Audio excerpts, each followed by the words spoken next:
Assalamualaikum warahmatullahi wabarakatuh. Kembali lagi bersama saya Muhammad Salamin dari Prodi Perencanaan Wilayah dan Kota Universitas Jember. Nah, kali ini saya akan menjelaskan terkait perspektif tentang zona pesisir terpadu dan pengelolaannya. Hal pertama yang dibicarakan yaitu konsep pesisir, di mana konsep pesisir ini sudah lebih dari 30 tahun telah ada kemajuan besar dalam pengembangan informasi tentang wilayah pesisir dan ekosistem unik yang menjadi ciri zona transisi dari laut murni ke lingkungan darat murni yang telah diistilahkan sebagai zona pesisir.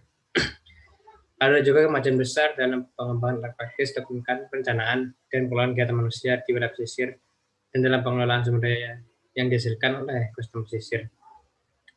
Namun ada hasil yang beragam keberhasilan inisiatif pengelolaan pesisir dan konservasi yang belum produktif ekosistem pesisir yang rapuh. Bagian dari masalah yang menghalangi keberhasilan pengelolaan pesisir terletak pada sulitnya meyakinkan politisi dan manajer yang bertanggung jawab atas lembaga sektoral bahwa keuntungan signifikan yang diperoleh dengan berinvestasi waktu, tenaga, dan dana dalam mengembangkan pengelolaan pesisir. Lalu selama proses pengembangan konsep, prinsip, metodologi untuk pengelolaan pesisir telah terjadi perubahan besar dalam penekanan dari pesisir pengelolaan zona dan menuju pengelolaan pesisir terpadu. Awalnya manusia prihatin dengan peningkatan kesadaran akan fitur ekologi unik dari ekoton atau zona transisi dari lingkungan laut berat dan kebutuhan khusus pengaturan pengelolaan untuk mengendalikan aktivitas manusia untuk melindungi ekosistem pesisir yang rapuh. Dan pengalaman telah menunjukkan itu tidak peduli bagaimana batas-batas zona itu didefinisikan, akan selalu ada lingkungan eksternal atau ekonomi dan pengaruh sosial yang akan melampaui batas-batas zona itu. Misalnya, insiden banjir di kawasan pesisir seringkali disebabkan oleh buruknya dan praktek pengelolaan di daerah dataran tinggi bermil jauhnya dari pantai. Lalu juga semakin diakui kebutuhan untuk fokus pada integrasi kebijakan pembangunan sektoral untuk mendorong pembangunan yang lebih berkelanjutan sebagai pesisir, seperti yang dicontohkan oleh permintaan udang nasional dimilikinya menyebabkan konversi besar lahan basah pesisir menjadi kolam budidaya di negara berkembang tropis. Nah, badan sektoral yang mempromosikan bentuk budidaya yang sangat menguntungkan ini umumnya gagal untuk mengenali biaya ekonomi dan sosial akibat kerugian tersebut habitat lahan basah, termasuk berkurangnya dukungan untuk stok ikan, sirip, dan krustasiа yang menopang perikanan tangkap. Dengan berlalunya waktu dan semakin dikenalnya kepentingan strategis wilayah pesisir dan ekosistem dalam menopang berbagai kegiatan ekonomi manusia, telah terjadi pergerakan menuju pertanyaan dan pengelolaan manusia yang terintegrasi. Kita sebagai sarana untuk meningkatkan efisiensi ekonomi, pemanfaatan sumber daya pesisir, sekaligus berupaya memastikan bahwa pembangunan yang dihasilkan berkeadilan sosial dan berwawasan lingkungan. Dengan kata lain, untuk mengelola pembangunan berkelanjutan wilayah pesisir dan sumber daya, namun untuk mencapai pemanfaatan pesisir yang berkelanjutan membutuhkan informasi sosial, ekonomi, dan lingkungan yang jauh lebih canggih, dan penggunaan yang efektif dari informasi tersebut dalam perencanaan dan pengelolaan sumber pembangunan daripada kasus untuk lingkungan laut murni atau darat murni. Hal ini disebabkan oleh sifat ekosistem pesisir yang sangat produktif dan beragam serta beragam bentuknya kegiatan ekonomi yang telah berkembang. Banyak dari aktivitas ini dapat dipertahankan ekosistem pesisir pada saat yang sama tanpa efek yang tidak dapat diterima sementara yang lain sering terjadi saling eksklusif dan perkembangannya membuahkan biaya ekonomi, sosial, dan bukan eksternal pada kegiatan lain. Jadi banyak tantangan pembangunan pelanjutan yang paling kompleks yang dihadapi umat manusia terkait dengan sumber daya pesisir.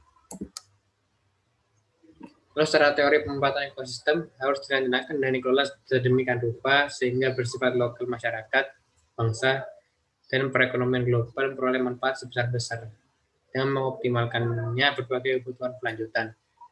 Namun kita harus bertanya pada diri sendiri apakah tujuan seperti itu bisa tercapai mengingat masalah penilaian bentuk dan tingkat pemanfaatan pesisir manusia, sistem dapat dipertahankan.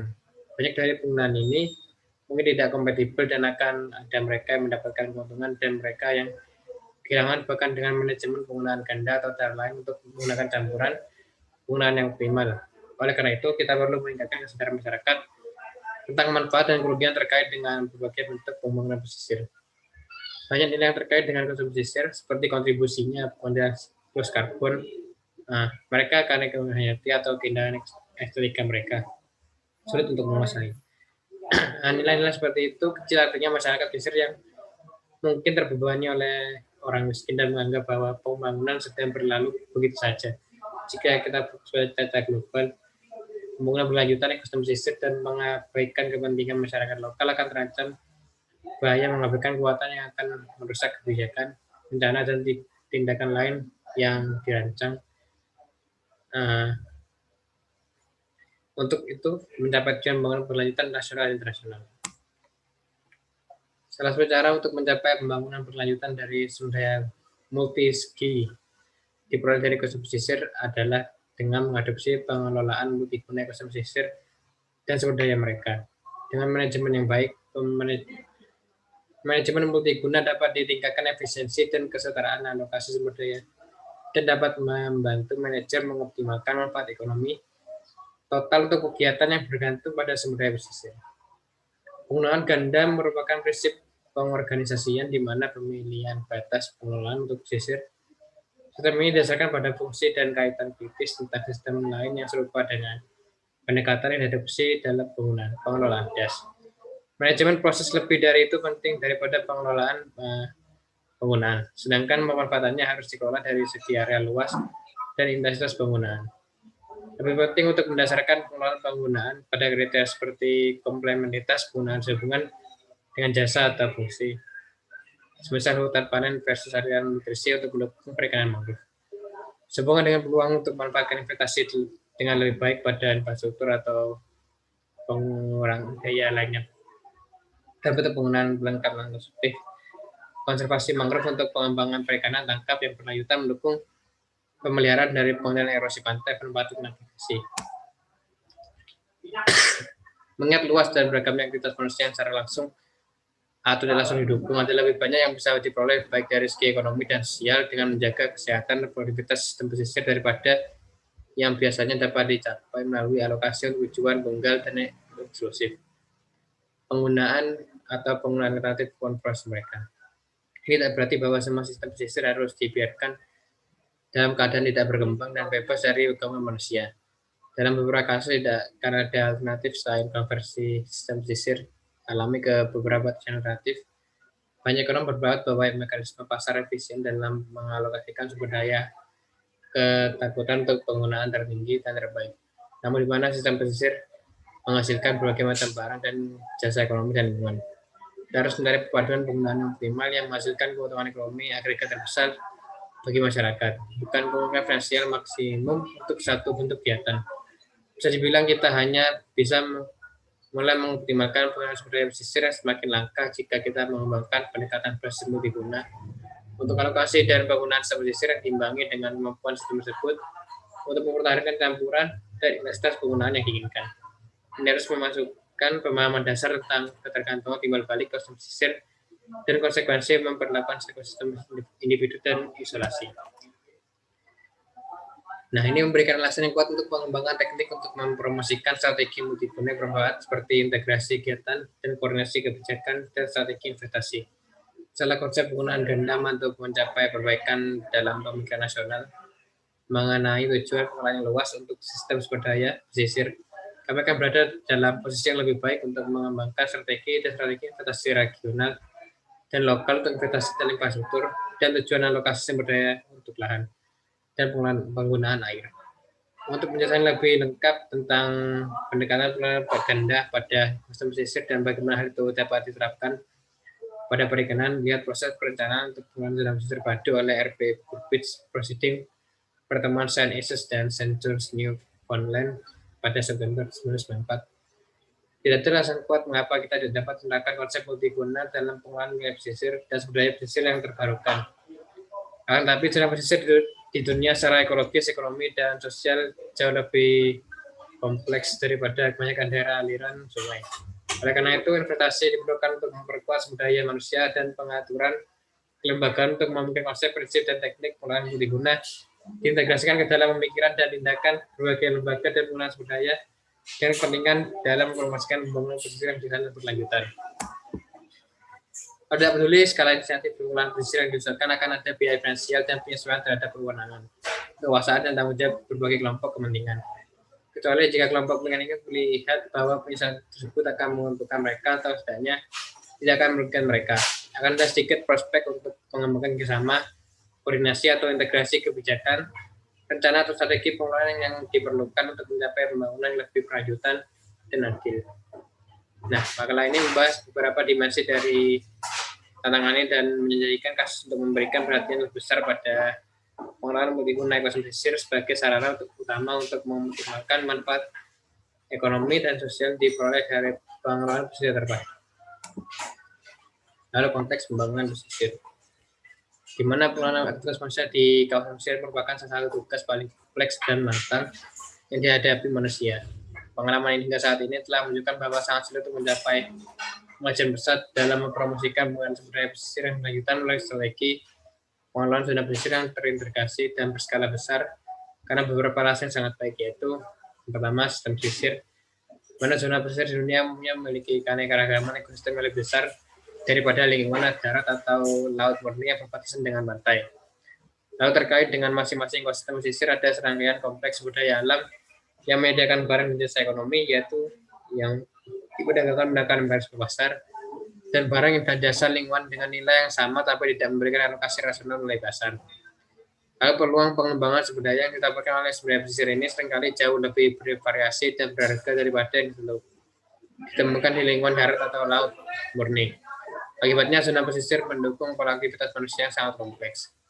Lalu kerusakan sistem pantai dapat berdampak buruk pada sistem lain dan aktivitas manusia berdasarkan sistem tersebut. Hal ini diilustrasikan pada gambar berikut, di mana ekosistem pantai yang saling bergantung dan diperhatikan berbagai balok-balok yang membentuk jembatan pada gambar mengilustrasikan kebutuhan untuk memperlakukan ekosistem pesisir sebagai komponen yang saling bergantung dan saling mendukung, yang gabungan kontribusi terhadap kelangsungan manusia harus dinilai sebelum keputusan diambil dan dapat mengaruhi kesehatan dan produktivitasnya secara negatif. Hal ini membutuhkan perspektif holistik tentang keterkaitan lingkungan antara ekosistem pesisir yang berbeda serta potensi dukungan yang mereka berikan pada sistem ekonomi dan sosial budaya. Hal yang kedua adalah tekanan, di mana peluang ini telah menarik banyak orang yang di mana banyak negara lebih dari setengah populasi terletak dekat laut zona pesisir, potensi penduduk dan aktivitas ekonomi merupakan permintaan besar akan ruang untuk perluasan pemukiman, industri dan perdagangan dari sektor terkait. Tekanan-tekanan ini seringkali menimbulkan konflik atas akses ke tanah dan sumber daya air. Selain itu, pertumbuhan populasi dunia di masa yang diharapkan konsentrasi di zona pesisir dunia sebagian besar akan menjadi di negara berkembang yang paling tidak dilengkapi dengan baik untuk menegakkan pola pertumbuhan dengan cara mempromosikan penggunaan dan perlindungan sumber daya yang berkelanjutan, ekosistem pesisir, dan proses lingkungan yang penting untuk kesejahteraan mereka. Ada lebih sedikit tekanan langsung di wilayah pesisir akibat tekanan pembangunan manusia. Salah satu contohnya adalah perubahan iklim terkait dengan perubahan siklus karbon yang dapat meningkatkan keterentanan wilayah pesisir terhadap pengaruh kenaikan permukaan laut seperti peningkatan sedimen dan durasi banjir. Lalu masalah dan kekurangan manajemen, di mana pengaturan hukum administrasi manajemen hukumnya berkembang untuk mewakili kepentingan ekonomi sektoral individu dan tidak berbuat banyak untuk menghindari konflik yang sama pada barang dan jasa ekonomi atau lingkungan yang dihasilkan oleh satu atau lebih ekosistem pesisir. Di mana pengaturan yang sama juga cenderung memperlakukan laut dan darat, kemudian zona pesisir sebagai yang terpisah dan tidak terkait, padahal sebenarnya saling bergantung. Lalu ini gambar dari konteks pembangunan pesisir yang dijelaskan barusan. Lalu konteks yang C, sangat sulit untuk mendapatkan banyak sekali instansi sektoral yang berkepentingan dalam pemotongan sumber daya pesisir untuk bersama dalam mengembangkan kebijakan yang terkoordinasi dan strategi pembangunan dan program pengelolaan terpadu, di mana mereka tidak melihat manfaat yang jelas dan takut kehilangan kewenangan pengurusan mereka. Para pembuat kebijakan seringkali kurang mendapat informasi tentang nilai strategis wilayah pesisir dan sumber daya dalam memenuhi kebutuhan generasi sekarang dan masa depan, tanpa kemauan politik untuk memperbaiki perencanaan dan pengelolaan pembangunan pesisir. Sangat sulit untuk mencapai pemanfaatan sumber daya pesisir yang bijaksana dan berkelanjutan. Meskipun kesadaran rasional akan nilai strategis sumber daya pesisir meningkatkan perencanaan pembangunan pesisir masih didominasi oleh pendekatan sektoral yang mengutamakan tujuan tunggal dan penggunaan ekosistem sumber daya tanah dan air. Tindakan ini mendukung pengambilan jangka pendek yang paling menguntungkan secara nasional dan diskon hingga non untuk semua pengguna alternatif. Lalu tantangan mengoptimalkan manfaat ekonomi dan sosial yang diperoleh dari menjaga arus barang dan jasa yang dilakukan oleh pesisir. Dengan memberikan perhatian lebih besar daripada ekologi dan penggunaan lingkungan pesisir yang sebenarnya, kami telah memperoleh persepsi yang lebih jelas tentang Nah,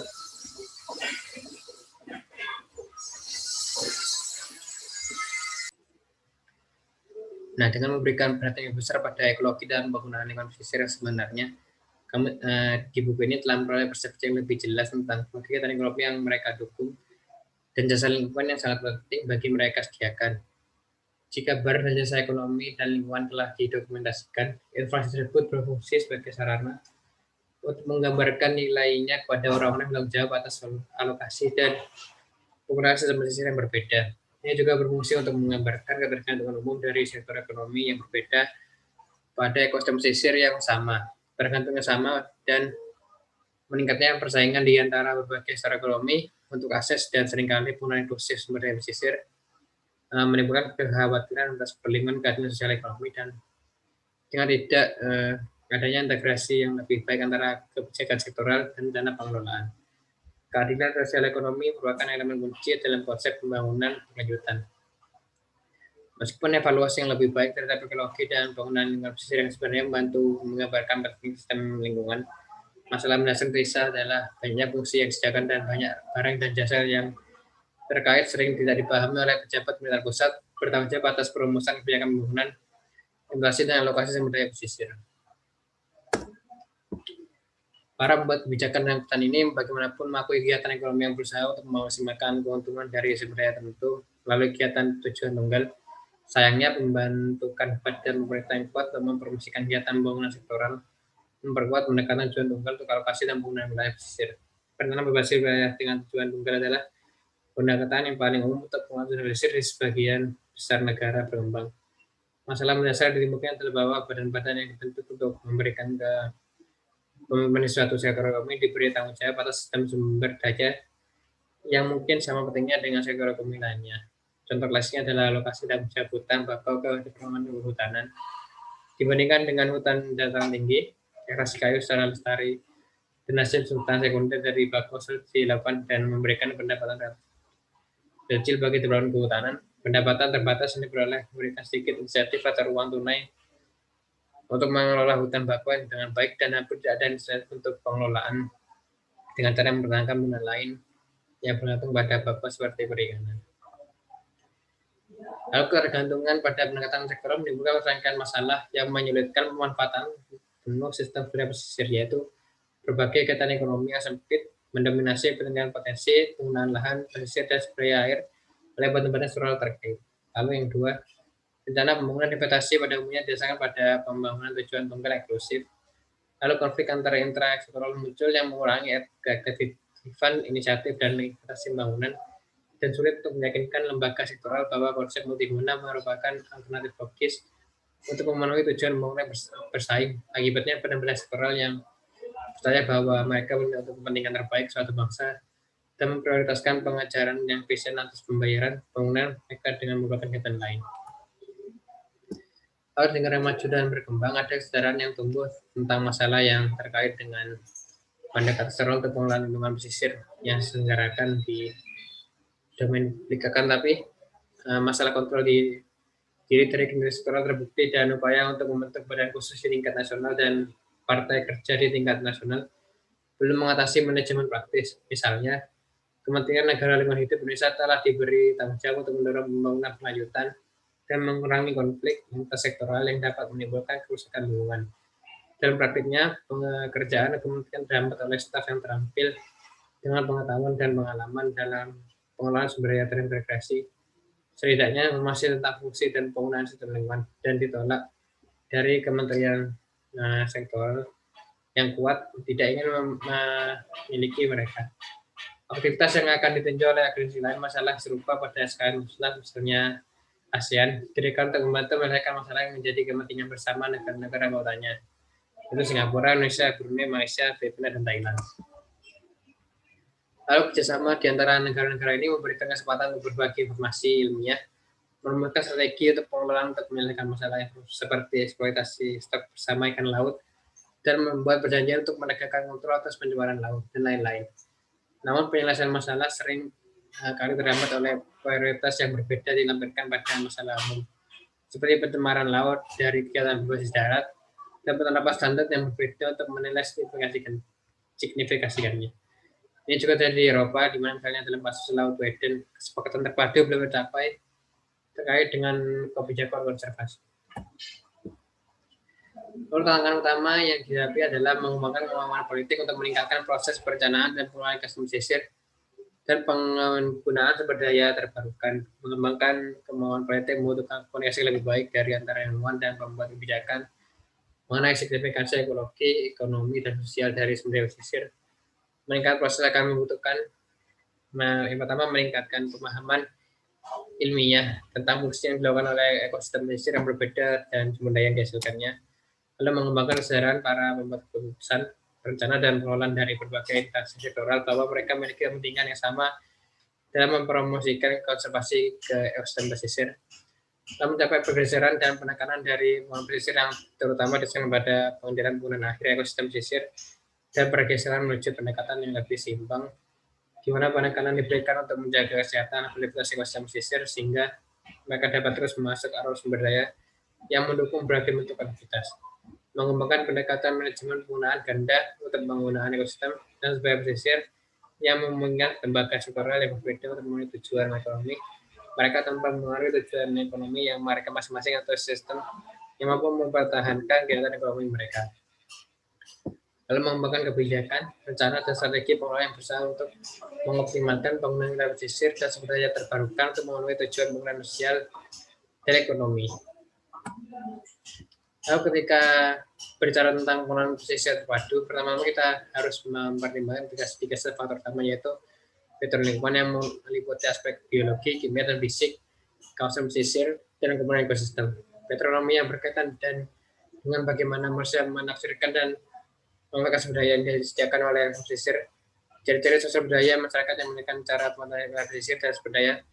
Interaksi antara ketiga kelompok faktor ini diuraikan pada gambar di sini. Jika dapat melihat bahwa tiga kelompok faktor yang sangat kompleks berinteraksi, ini menunjukkan kebutuhan untuk analisis interdisipliner tentang bagaimana interaksi ini membentuk karakteristik unik dari wilayah pesisir individu.